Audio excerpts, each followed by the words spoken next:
जी। तो यहाँ पे कैलकुलेशन भी दी गई थी, आप देख सकते हैं इन लाइंस में। बेसिकली यहाँ पे कैलकुलेशन दी गई है कि आपके पास दो सिनेरियोज हैं यहाँ पे, या तो आप एक्सटेंड करेंगे सिस्टम को या रिप्लेस करेंगे। अगर एक्सटेंशन करते हो सिस्टम की, ठीक है, तो एक्सपेंशन और नो एक्सपेंशन मतलब आपके कस्टमर्स हो सकता है एक्सपैंड कर जाएं, हो सकता है आपके कस्टमर एक्सपैंड ना करें। तो कस्टमर्स एक्सपैंड करने की पॉसिबिलिटी 0.2 है और एक्सपैंड ना करने की पॉसिबिलिटी 0.8 है, मतलब 80% पॉसिबिलिटी है। तो इसके लिए फिर हमने क्या किया था, हमने इनको 0.2 को -1 लाख से मल्टीप्लाई किया था और 0.8 को 75,000 से मल्टीप्लाई किया था और ऐड कर दिया था दोनों को। तो ये हमारे पास एक वैल्यू निकल आई थी यहाँ पे 40,000। फिर इसी तरह से सिस्टम को अगर रिप्लेस किया जाए तो इसमें कस्टमर्स के बढ़ने के चांसेस कितने हैं, 0.2 मतलब 20%, और कस्टमर्स के ना बढ़ने के चांसेस कितने हैं, 80%। तो अगर कस्टमर्स बढ़ जाते हैं तो 2,50,000 फायदा मिलेगा, अगर कस्टमर्स नहीं बढ़ते तो आपको 50,000 का नुकसान होगा। अब 0.2 को 250 से मल्टीप्लाई कर दें और 0.8 को -50,000 से मल्टीप्लाई कर दें और दोनों को फिर ऐड कर दें, तो ये क्या बना था हमारे पास, ये बना था 10,000। अब देखें, दो हमारे पास वैल्यूज आ गई, एक्सटेंशन में 50,000 और रिप्लेस में 10,000। अब आपके सामने है कि आपके पास दो रास्ते हैं, एक्सटेंशन के और रिप्लेसमेंट के। एक्सटेंशन में 50,000 बेनिफिट मिल रहा है नेट प्रेजेंट वैल्यू, और रिप्लेसमेंट में आपको 10,000 नेट प्रेजेंट वैल्यू जो है वो मिल रही है करंट सिनेरियो के अकॉर्डिंगली। तो फिर डेफिनेटली आपको किस तरफ चलना चाहिए, आपको सिस्टम को एक्सटेंड ही करना चाहिए, रिप्लेस नहीं करना चाहिए। तो ये बेसिकली कॉस्ट बेनिफिट एनालिसिस ही है, जिसमें हमने बेसिकली ये डिसाइड करना होता है कि हमें कैरी ऑन करना चाहिए प्रोजेक्ट को या नहीं करना चाहिए। लेकिन इसमें अब रिस्क फैक्टर शामिल किया गया है। पहले जो हमने कॉस्ट बेनिफिट एवेल्युएशन टेक्निक्स पढ़ी हैं उसमें रिस्क फैक्टर शामिल नहीं था, अब रिस्क फैक्टर शामिल किया गया यहाँ पे। तो फिर ये कंक्लूजन चैप्टर यहाँ पे वाइंड अप हो गया था। नेक्स्ट चैप्टर है selection of appropriate project approach.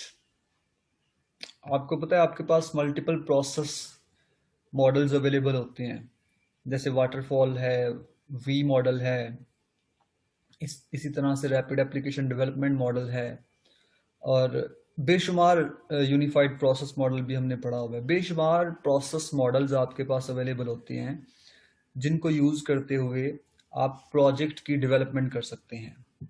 Basically उन मॉडल्स का काम होता है कि वो आपको क्या करते हैं, आपको सेट ऑफ एक्शंस प्रोवाइड कर देते हैं, वो आपको स्टेप्स बता देते हैं जिनके ऊपर चलते हुए आप क्या करते हैं, अपने प्रोजेक्ट को कंप्लीट कर लेते हैं। तो यहाँ भी वही चीज एक्सप्लेन की जाएगी इस चैप्टर में। बेसिकली मल्टीपल प्रोसेस मॉडल्स को हम लोग पढ़ेंगे, फिर हमने डिसाइड करना है कि हमने उन प्रोसेस मॉडल्स में से कौन सा प्रॉपर जो प्रोसेस मॉडल है उसको यूज करना है। और आपको पता है कि डिफरेंट प्रोसेस मॉडल्स जो हैं डिफरेंट सिनेरियोज में यूज किए जाते हैं। समटाइम्स जैसे अगर वाटरफॉल का ही मैं अगर बताऊं, तो वाटरफॉल एक क्लासिकल मॉडल होता है, और आपको पता है वाटरफॉल मॉडल में आपकी जो करेक्टरिस्टिक्स या जो फीचर्स होती हैं या जो रिक्वायरमेंट्स होते हैं वो बड़े स्ट्रेट फॉरवर्ड रिक्वायरमेंट्स होती हैं। वाटरफॉल मॉडल, जब भी आपने किसी प्रोजेक्ट को पूरा करने के लिए या प्रोजेक्ट को बनाने के लिए वाटरफॉल मॉडल यूज करना है, तो जहन में रखिएगा कि उस प्रोजेक्ट की जो रिक्वायरमेंट्स होंगी वो स्ट्रेट फॉरवर्ड होनी चाहिए, टू दी पॉइंट होनी चाहिए, उनमें एम्बिग्विटी नहीं होनी चाहिए। क्योंकि वाटरफॉल मॉडल की रिक्वायरमेंट ये है कि आपकी रिक्वायरमेंट स्ट्रेट फॉरवर्ड हो, उनमें एम्बिग्विटी ना हो।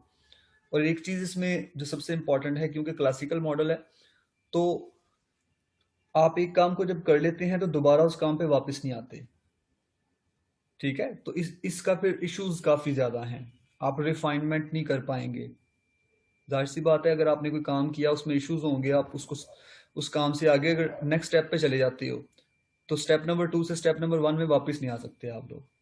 इस तरह के इश्यूज हैं जिनको हम लोग डिस्कस भी करेंगे।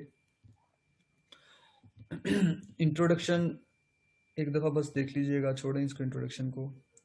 यहां से शुरू करते हैं, चूजिंग द टेक्नोलॉजीज। कि आपने क्या करना है, बेसिकली टेक्नोलॉजी को चूज करना है। तो ये यहाँ पॉइंट्स भी इसके दिए हुए हैं, as well as the products and activities. आपके जो प्रोजेक्ट्स होते हैं बेसिकली वो दो किस्म के होते हैं, कुछ प्रोडक्ट ड्रिवन प्रोजेक्ट्स होते हैं और कुछ एक्टिविटीज ड्रिवन प्रोजेक्ट्स होते हैं, जिसे आप ऑब्जेक्टिव ड्रिवन भी कहते हैं। मतलब कुछ प्रोजेक्ट्स ऐसे होते हैं जिनकी एट द एंड जो रिजल्ट होता है, जो आउटकम होती है, जो आउटपुट होती है, वो एक प्रोडक्ट होती है। जैसे ओरेकल एक प्रोडक्ट है। ओरेकल जब बनाया गया था तो उन्होंने एक प्रोडक्ट इंट्रोड्यूस करवाई थी जिसका नाम ओरेकल था। अब ओरेकल एक डेटाबेस मैनेजमेंट सिस्टम है, हम उसको यूज करते हुए अपने प्रोजेक्ट्स बनाते हैं, ठीक है। तो ओरेकल इटसेल्फ एक प्रोडक्ट है। इसी तरह से एक सॉफ्टवेयर हाउस है जिसका नाम मुझे याद है, अवंजा सॉल्यूशंस। अवंजा सॉल्यूशंस ऐसा सॉफ्टवेयर हाउस है जो प्रोडक्ट्स भी बना रहा है और इसके साथ साथ जो है वो ऑब्जेक्टिव ड्रिवन प्रोजेक्ट्स भी कर रहा है। प्रोडक्ट्स क्या हैं उनकी? ये एटीएम मशीन्स, ये उनकी प्रोडक्ट्स हैं। एटीएम मशीन्स का जितना भी कोड है मोस्टली जो है अवंजा सॉल्यूशंस जो है वो बना रहे होते हैं। तो यहाँ बात की जा रही है as well as the products and activities, the chosen technology will influence the following aspect of project। अब जो भी टेक्नोलॉजी चूज कर लो, चाहे वो आपकी ऑब्जेक्ट ओरिएंटेड डेवलपमेंट हो, SSADM हो, JSP हो, जो भी हो, जैक्सन स्ट्रक्चर्ड प्रोग्रामिंग, जो भी टेक्नोलॉजी यूज करोगे उस टेक्नोलॉजी का आपके प्रोजेक्ट के कुछ एस्पेक्ट्स के ऊपर इन्फ्लुएंस होगा, इफेक्ट होगा। अब किन एस्पेक्ट्स के ऊपर इफेक्ट होगा? Training requirements for the development staff. पहला, आप एक टेक्नोलॉजी चूज करते हो, आपका जो स्टाफ है, आपका स्टाफ ही उस टेक्नोलॉजी के साथ जो है वो यूज टू नहीं है, तो फिर क्या करना पड़ेगा? आपको ट्रेनिंग रिक्वायर होगी, आप ट्रेनिंग करवाओगे, ठीक है। Types of staff to be recruited. जब टेक्नोलॉजी चूज करोगे नई तो फिर आपको स्टाफ भी कुछ नया जो है वो हायर करना पड़ेगा। मतलब ये वो करेक्टरिस्टिक्स हैं या ये वो एस्पेक्ट्स हैं जिनके साथ आपका प्रोजेक्ट, आपकी जो टेक्नोलॉजी की सिलेक्शन है वो लिंक्ड होती है। आप टेक्नोलॉजी चेंज कर लेंगे तो आपको इन एस्पेक्ट्स में चेंजेस करनी पड़ेंगी। Development environment, both hardware and software, आपको हार्डवेयर और सॉफ्टवेयर भी हो सकता है चेंज करना पड़ जाए टेक्नोलॉजी चेंज करने की वजह से। सिस्टम मेंटेनेंस अरेंजमेंट्स, और सिस्टम मेंटेनेंस अरेंजमेंट्स आपको माइट पॉसिबल के चेंज करनी पड़ जाए। We are now going to describe some of the steps of the project analysis. अब नीचे कुछ स्टेप्स हैं, ये कुछ स्टेप्स हैं। तो ये 4 एस्पेक्ट्स हैं बेटा जिनके साथ आपके प्रोजेक्ट, आपकी जो टेक्नोलॉजी सिलेक्शन होती है वो लिंक्ड होती है। जो भी टेक्नोलॉजी आप सिलेक्ट करोगे, चूज करोगे, वो इन 4 पॉइंट्स के साथ लिंक्ड होगी, ठीक है। अब नीचे आ जाता है आपका प्रोजेक्ट एनालिसिस। अब प्रोजेक्ट एनालिसिस में सबसे पहले क्या चीज है? प्रोजेक्ट को आपने बेसिकली एनालाइज करना है, तो उसमें सबसे पहले तो ये डिसाइड कर लें कि आपका जो प्रोजेक्ट है वो ऑब्जेक्टिव ड्रिवन है या प्रोडक्ट ड्रिवन है। सबसे पहले तो ये डिसाइड कर लो कि प्रोडक्ट ड्रिवन, आपने जो प्रोजेक्ट बनाना है वो प्रोडक्ट ड्रिवन है या ऑब्जेक्टिव ड्रिवन है। मतलब जब प्रोजेक्ट कंप्लीट हो जाएगा आपके पास एक प्रोडक्ट आएगी या सेट ऑफ ऑब्जेक्टिव्स जो आपने कहे हुए थे वो अचीव होंगे। जैसे मैं कहता हूं कि हमें क्या करना है, हमें एक रोबोटिक मशीन बनानी है। तो रोबोटिक मशीन जब बन जाएगी तो हमारे पास एक प्रोडक्ट होगी। मैं चाहता हूं उस रोबोटिक मशीन को हम सुपर स्टोर में यूज करें कस्टमर असिस्टेंस के लिए, या होटल्स में यूज करें एज अ वेटर या as a manager, as a waiter कर लेते हैं।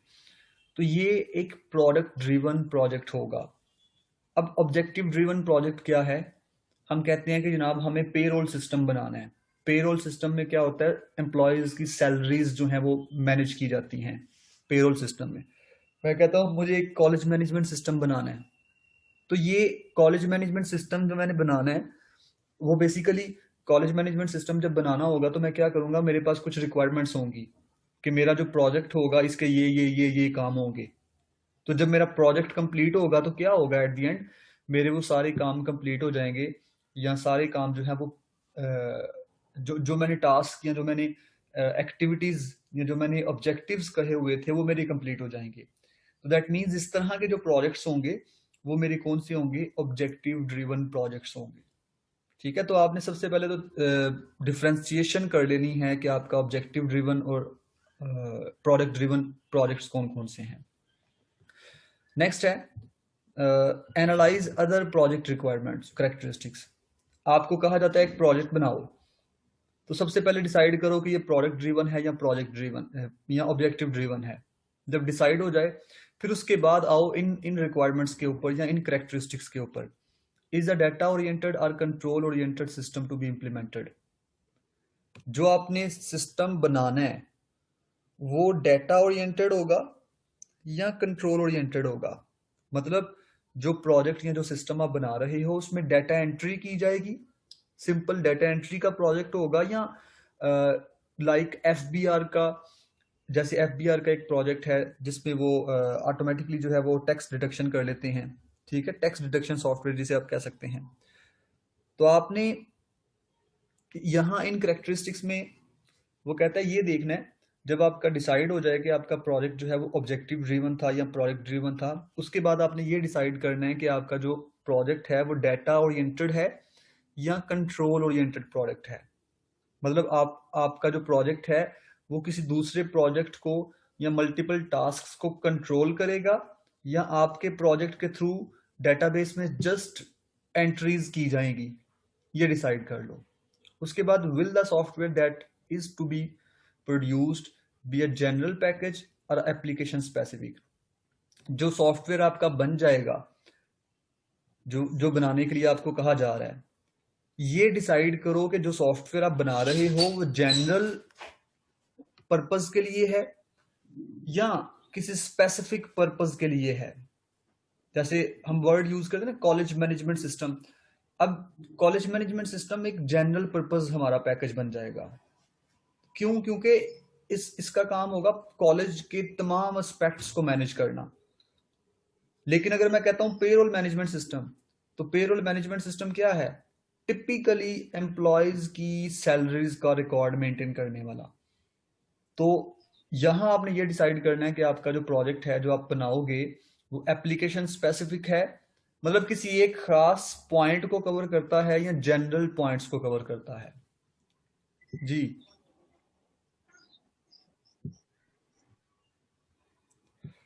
नेक्स्ट फिर है, ये बेसिकली क्वेश्चंस हैं जिनके बारे में आपको पता होना चाहिए जब आप अपना प्रोजेक्ट बनाना शुरू करेंगे। आपको अपने प्रोजेक्ट के रिलेटेड इन क्वेश्चंस का पता होना चाहिए।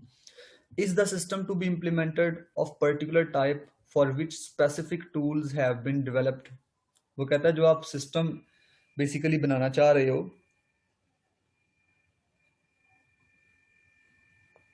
जो भी सिस्टम या प्रोजेक्ट आप बनाना चाह रहे हो, उसके लिए कुछ स्पेसिफिक टूल्स जो हैं वो रिक्वायर्ड हैं, जो कि आपको प्रोजेक्ट बनाने में जो है वो हेल्प करेंगे।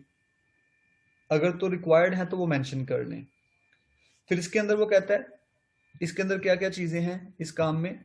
Does it involve concurrent processing, कि जो आप प्रोजेक्ट बनाना जा रहे हैं, जब प्रोजेक्ट डेवलप करने जा रहे हैं, क्या इसमें कंकरेंट प्रोसेसिंग होगी। कंकरेंट प्रोसेसिंग आपको पता है कि मल्टीपल प्रोसेसेस को एट द सेम टाइम जो है वो परफॉर्म किया जा रहा होता है। तो क्या कंकरेंट प्रोसेसिंग इसमें होगी। Will the system to be created be knowledge based, कि क्या जो सिस्टम आप बना रहे हो ये रिसर्च ओरिएंटेड सिस्टम है, रिसर्च ओरिएंटेड सिस्टम, या कोई एक्सपर्ट डिवाइस है जिसको यूज करते हुए बाद में लोग जो है वो अपने रिसर्च कंप्लीट किया करेंगे। ठीक है, तो ये आपने यहां पे डिसाइड करना है। फिर will the system to be produced make heavy use of,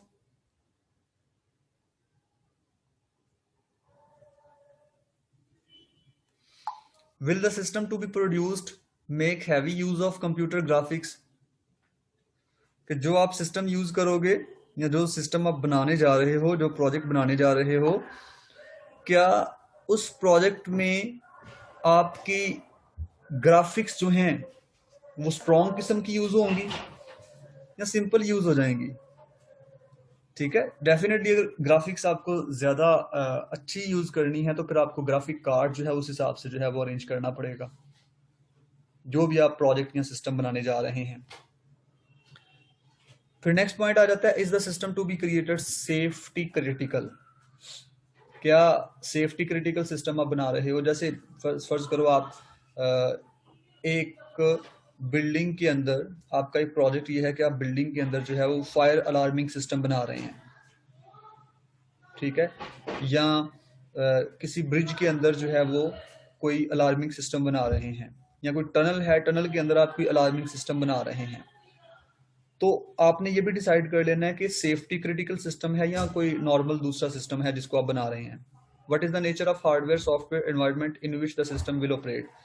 फिर एट द एंड ये भी देख लो कि जिस जगह पे आपने जाके अपने सिस्टम को यूज करना है, प्रोजेक्ट को जहां आपने जाके यूज करना है, मतलब जिस कंप्यूटर में यूज करना है या जिस एनवायरनमेंट में आपने जाके अपने कंप्यूटर को, अपने सॉफ्टवेयर को जो है वो इंस्टॉल करना है, वो एनवायरनमेंट मतलब वो हार्डवेयर और वो सॉफ्टवेयर क्या है, उस हार्डवेयर और सॉफ्टवेयर की नेचर क्या है, आपको ये चीज लाजमी देखनी पड़ेगी ताकि आप अपना प्रोजेक्ट जो है उस हिसाब से फिर कंप्लीट करो या उस हिसाब से जो है वो फिर बनाओ।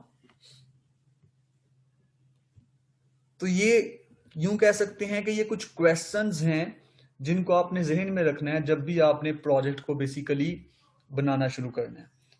फिर नेक्स्ट आपके पास आ जाता है identify high level project risks. आपने क्या करना है, प्रोजेक्ट रिस्क्स को जो है वो आइडेंटिफाई करना है। हमने काफ़ी दफ़ा बात की है इनके ऊपर कि बेसिकली अनसर्टन इवेंट्स होते हैं वो हमारे रिस्क्स होते हैं, और अनसर्टन रिस्क्स जो हैं जिसे हम अनसर्टन इवेंट्स जो हैं जिनको हम रिस्क कहते हैं, वो मल्टीपल कैटेगरीज के हो सकते हैं। लाइक आप ये कह सकते हैं कि इंटरनल टू द प्रोजेक्ट हो सकते हैं, external to project but internal to organisation हो सकते हैं, फिर एक्सटर्नल टू द ऑर्गेनाइजेशन हो सकते हैं। तो ये मल्टीपल जो हैं वो कैटेगरीज हैं जिनकी आप यहाँ पे बात कर सकते हैं। तो अनसर्टेनिटीज या रिस्क की बात करें तो उसमें सबसे पहले आ जाती है प्रोडक्ट अनसर्टेनिटी, फिर प्रोसेस अनसर्टेनिटी, फिर रिसोर्स अनसर्टेनिटी।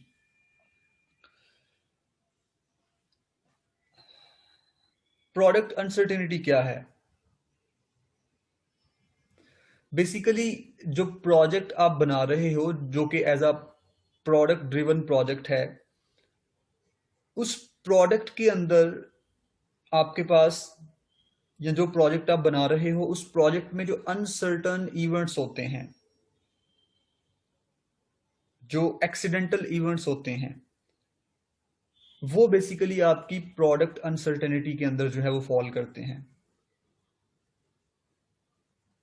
लाइक आपके जो एम्प्लॉयज हैं वो भी उस अनसर्टन इवेंट का पार्ट बन सकते हैं, या रीजन बन सकते हैं उसकी, या कॉज बन सकते हैं, या आपकी जो गवर्नमेंट एजेंसीज हैं वो भी उस अनसर्टेनिटी का या अनसर्टेनिटी की रीजन या कॉज बन सकती हैं।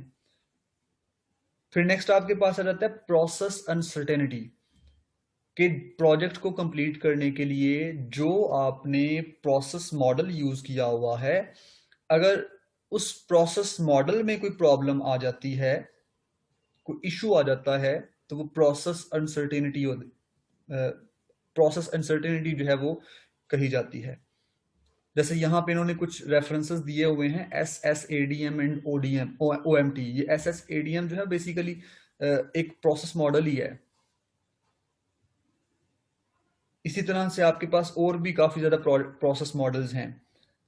आप कोई ऐसा प्रोसेस मॉडल चूज कर लेते हो जो कि आपकी रिक्वायरमेंट्स के लिए सूट नहीं करता, रिक्वायरमेंट्स को फिट नहीं करता, रिक्वायरमेंट्स को पूरा नहीं कर पाता, तो ऐसी अनसर्टेनिटी आपकी प्रोसेस अनसर्टेनिटी होगी, जिसमें wrong selection of process model basically आ जाता है। यहां लिखा भी हुआ it might be that project under consideration is the first where an organization has tried to use a method. जैसे दो मेथड्स का रेफरेंस दिया हुआ है, that is new to them, perhaps a new application building tool is being used, any change in the way that the systems are developed is going to introduce uncertainty. Any change in the way that systems are developed, कि आप जो एक process, एक path है, एक road map है जिसे आप प्रोसेस मॉडल कहते हैं, अगर आप उसमें कोई चेंज करते हो तो ये आपकी बेसिकली अनसर्टेनिटी की वजह बनेगी. और किस किस्म की अनसर्टेनिटी की वजह बनेगी? प्रोसेस अनसर्टेनिटी की वजह बनेगी. फिर आ जाता है रिसोर्स अनसर्टेनिटी, कि आपके पास जो रिसोर्सेज हैं, अगर रिसोर्सेज ही कम पड़ जाएं या रिसोर्सेज जो हैं वो शॉर्टन हो जाएं, रिसोर्सेज जो हैं अगर आपके पास अवेलेबल ना हो, तो फिर जो अनसर्टेनिटी आएगी या फिर जो प्रोजेक्ट के ऊपर इफेक्ट हुआ होगा वो बेसिकली रिसोर्स अनसर्टेनिटी कहलाएगा. The main area of uncertainty here will almost surely be availability of staff of the right ability and experience. Staff भी तो हमारे रिसोर्सेज ही होते हैं ना. तो यहाँ वो बात कर रहा है कि जो अनसर्टेनिटी का बेसिकली मेन एरिया है ना, वो है अवेलेबिलिटी ऑफ द स्टाफ. और एक ये नहीं कि सिंपल अवेलेबिलिटी, एबिलिटी और एक्सपीरियंस वाला स्टाफ, जिसको काम आता हो और जिसका एक्सपीरियंस हो. वैसे तो स्टाफ आपको कहीं से भी मिल जाता है, लेकिन एबिलिटी और एक्सपीरियंस वाला स्टाफ आपको जो है वो चाहिए होता है. तो एबिलिटी और एक्सपीरियंस वाला जो स्टाफ है बेसिकली वही आपकी जो है वो अनसर्टेनिटी की वजह बन सकती है अगर आपके पास वो स्टाफ ना मिले आपको. तो a major influence on the degree of uncertainty in a project will be sheer size of project. अब वो कह रहा है कि ये जो अनसर्टेनिटी है, ये जो रिस्क है, ये जो एक्सीडेंटल सिचुएशंस आ जाती हैं आपके प्रोजेक्ट में, इसकी एक बड़ी वजह क्या है? इसकी एक बड़ी वजह यह है कि आपके प्रोजेक्ट का जो साइज है, समटाइम्स प्रोजेक्ट का साइज बहुत ज़्यादा बड़ा होता है जो कि आपके प्रोजेक्ट में अनसर्टेनिटीज का बायस बनता है. और समटाइम्स आपके प्रोजेक्ट का साइज बहुत ही ज़्यादा छोटा होता है, बहुत ही कम होता है, जिस वजह से हमें जो है वो प्रॉब्लम्स बेयर करनी पड़ती हैं. तो ये अनसर्टेनिटीज के कुछ डिफाइन किए गए. फिर नेक्स्ट है take into account user requirements concerning implementation. के यूजर की जो रिक्वायरमेंट्स हैं इम्प्लीमेंटेशन के हवाले से या जो सॉफ्टवेयर को बनाने के हवाले से, हमेशा याद रखें आपको सॉफ्टवेयर डेवलप करते वक्त और सॉफ्टवेयर को डिप्लॉय करते वक्त जो यूजर की रिक्वायरमेंट्स हैं, जो कस्टमर आपका है जिसने एट दी एंड आपको पे करना है, आपको उसकी रिक्वायरमेंट्स को जो है वो लाजमी शामिल करना पड़ेगा. उसकी रिक्वायरमेंट्स को लाजमी जहन में रखना पड़ेगा. अगर रिक्वायरमेंट्स को शामिल या जहन में नहीं रखेंगे तो आपका प्रोजेक्ट एट दी एंड जो है वो रिजेक्ट कर दिया जाएगा. यहाँ बेसिकली ये बात की गई है. फिर नेक्स्ट यहाँ पे है selection of general life cycle approach. कि आपने कोई लाइफ साइकिल अप्रोच जो है उसको बेसिकली यहाँ पे सेलेक्ट करना है. जैसे यहाँ पे कुछ दिए गए हैं, कंट्रोल सिस्टम्स हैं, इंफॉर्मेशन सिस्टम्स हैं, जनरल एप्लीकेशंस हैं, स्पेशलाइज्ड टेक्निक्स हैं, हार्डवेयर एनवायरनमेंट है. ये कुछ लाइफ साइकिल अप्रोचेस जो हैं यहाँ पे दी गई हैं. यहाँ से बेसिकली ये चॉइस ऑफ प्रोसेस मॉडल आता है. पहले मैं ये आपको करवाता हूँ, फिर ऊपर चलते हैं हम लोग. ये सारी जो थ्योरीज के अंदर लिखी हुई है ना चॉइस ऑफ प्रोसेस मॉडल के अंदर, इनका मैं सिंपल वर्ड्स में आपको बता दूं. हर प्रोसेस मॉडल का आपको पता है कि अपना एक एरिया ऑफ इंटरेस्ट है. हर प्रोसेस मॉडल का अपना एक काम है. हर प्रोसेस मॉडल अपने डिज़ाइन किए गए काम के मुताबिक जो है वो टास्क परफॉर्म करता है. जैसे वाटरफॉल है, वी मॉडल है, स्पाइरल मॉडल है, एजाइल मॉडल है, प्रोटोटाइपिंग है, रैपिड एप्लीकेशन डेवलपमेंट है, एक्सट्रीम प्रोग्रामिंग है, यूनिफाइड प्रोसेस मॉडल है. ये सारे अपने अपने अंदाज से और अपनी अपनी बाउंड्रीज के अंदर जो है वो काम करते हैं और डिफरेंट डिफरेंट सिचुएशंस में या डिफरेंट सिनेरियोज में ये काम करते हैं. आपने इनमें से कोई एक मॉडल जो है वो कोई एक मॉडल चूज करना है तो आप हार्ड एंड बाउंड या कोई फिक्स्ड रूल अप्लाई नहीं कर सकते इनके ऊपर कि आप कौन सा मॉडल जो है वो चूज करेंगे। कोई भी हार्ड एंड बाउंड या फिक्स्ड आप जो है वो रूल अप्लाई नहीं कर सकते। कुछ सिनेरियोज में हो सकता है आपको SSADM यूज करना पड़े या एक्सट्रीम प्रोग्रामिंग यूज करनी पड़े। कुछ सिनेरियोज में माइट पॉसिबल आप लोग वाटरफॉल या वी मॉडल को यूज करें। तो यहाँ सारा कुछ इन्होंने यही लिखा हुआ है कि आप हार्ड एंड बाउंड और फिक्स नहीं करेंगे कि आपको कौन सा प्रोसेस मॉडल जो है वो यूज करना है। आपको फ्लेक्सिबल रहना पड़ेगा। कुछ सिचुएशंस में, कुछ प्रोजेक्ट्स में आप लोग एक प्रोसेस मॉडल यूज करेंगे और नेक्स्ट टाइम आप डिफरेंट प्रोजेक्ट के लिए हो सकता है कोई डिफरेंट प्रोसेस मॉडल जो है वो चूज कर लें या सिलेक्ट कर लें। तो यहाँ बताया गया कि प्रोसेस मॉडल है क्या, फिर उसके बाद बताया गया कि कौन सा सिलेक्ट करना है। ठीक है, कुछ हार्ड एंड फास्ट रूल नहीं है कि कौन सा सिलेक्ट करना है, आपने अपनी रिक्वायरमेंट्स के मुताबिक ही सिलेक्शन करनी है। The word process is sometimes used to emphasise the idea of system in action. In order to achieve an outcome, a system will have to execute one or more activities. This is its process. इसे ही basically process कहते हैं। This idea can be applied to the development of computer-based system where a number of interrelated activities have to be undertaken to create a final product. Basically process model की भी definition यही होती है कि group of activities होती हैं या combination of activities होती हैं, इंटर रिलेटेड एक्टिविटीज जो आपस में मिलती जुलती हैं, सेट ऑफ स्टेप्स होते हैं, सेट ऑफ एक्टिविटीज होती हैं, ताकि आप अपना एक प्रोजेक्ट या आप अपनी ऑब्जेक्टिव्स को जो है वो अचीव कर सको। These activities can be organized in different ways and we can call these process models. हम इन एक्टिविटीज को प्रोसेस मॉडल का नाम दे सकते हैं। वन बाय वन थोड़ा सा देखते हैं इसमें। स्ट्रक्चर्ड मेथड, शायद मैंने आप लोगों को प्रोजेक्ट के बारे में थोड़ा सा बताया भी था।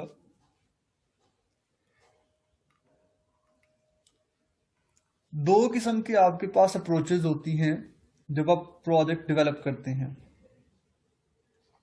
या दो किस्म के मेथड्स होते हैं। एक मेथड होता है जिसको आप स्ट्रक्चर्ड मेथड कहते हैं और एक आपका मेथड होता है जिसको आप लोग बेसिकली ऑब्जेक्ट ओरिएंटेड अप्रोच कहते हैं या ऑब्जेक्ट ओरिएंटेड टेक्निक कहते हैं। ऑब्जेक्ट ओरिएंटेड टेक्निक में आप बाकायदा ऑब्जेक्ट्स बनाते हैं और क्लासेस का कॉन्सेप्ट यूज करते हैं और फिर जो है अपने प्रोजेक्ट को डेवलप करते हैं।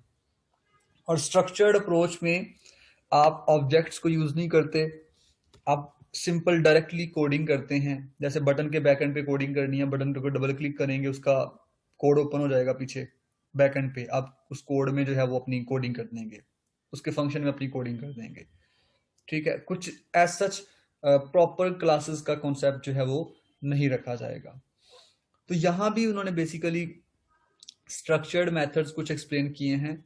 फिर रैपिड एप्लीकेशन डेवलपमेंट यूज को थोड़ा सा एक्सप्लेन किया गया। As you know, rapid application आप सबको पता है कि क्या होती है। जब भी आपको एक प्रोजेक्ट को फास्टली डेवलप करना हो, जल्दी से बनाना हो, तो फिर आपकी जो सिलेक्शन होती है वो प्रोसेस मॉडल की, वो रैपिड एप्लीकेशन डेवलपमेंट होता है। रैपिड एप्लीकेशन डेवलपमेंट में आप क्या करते हैं, मल्टीपल टीम्स बना देते हैं। उन टीम्स में सारे हर किस्म के लोग होते हैं, मतलब एनालिस्ट भी होते हैं, डिजाइनर्स भी होते हैं, कोडर्स भी होते हैं, टेस्टर्स भी होते हैं, उसमें क्वालिटी एश्योरेंस के लोग भी होते हैं, उसमें आपके सारे लोग होते हैं। तो सारी teams at the same time क्या करती हैं, आपके प्रोजेक्ट के डिफरेंट पार्ट्स पे अटैक कर देती हैं, मतलब काम करना शुरू कर देती हैं। आप अपने प्रोजेक्ट को छोटे छोटे पार्ट्स में डिवाइड कर लेते हो, छोटे छोटे मॉड्यूल्स में डिवाइड कर देते हो। तो सारी टीम्स फिर एट द सेम टाइम जो है उन मॉड्यूल्स के ऊपर काम करना शुरू कर देती हैं। तो डेफिनेटली जब multiple teams at the same time काम करना शुरू करेंगी तो आपको हायरिंग थोड़ी सी ज़्यादा करनी पड़ेगी, तो कॉस्ट जो है फिर प्रोजेक्ट की थोड़ी सी बढ़ जाती है। लेकिन इसमें कॉस्ट जो है वो इशू नहीं है, क्योंकि जो प्रोजेक्ट डेवलपमेंट करवाने वाला जो पर्सन होता है, जो प्रोजेक्ट बनवाना चाह रहा होता है, जो कंपनी होती है, उसको कॉस्ट के साथ इशू नहीं होता। उनकी रिक्वायरमेंट ये होती है कि प्रोजेक्ट हमें जल्दी से जल्दी डेवलप किया हुआ मिलना चाहिए। कॉस्ट बेशक आ जाए बट ज़्यादा कोई इशू नहीं है इसका। तो इसलिए फिर रैपिड एप्लीकेशन डेवलपमेंट जो है वो फिर वहाँ पे यूज़ किया जाता है, जिसे आप जॉइंट एप्लीकेशन डेवलपमेंट भी कहते हैं। ठीक है, क्योंकि जॉइंटली काम कर रहे होते हैं इसके अंदर आप लोग। तो ये रैपिड एप्लीकेशन डेवलपमेंट है।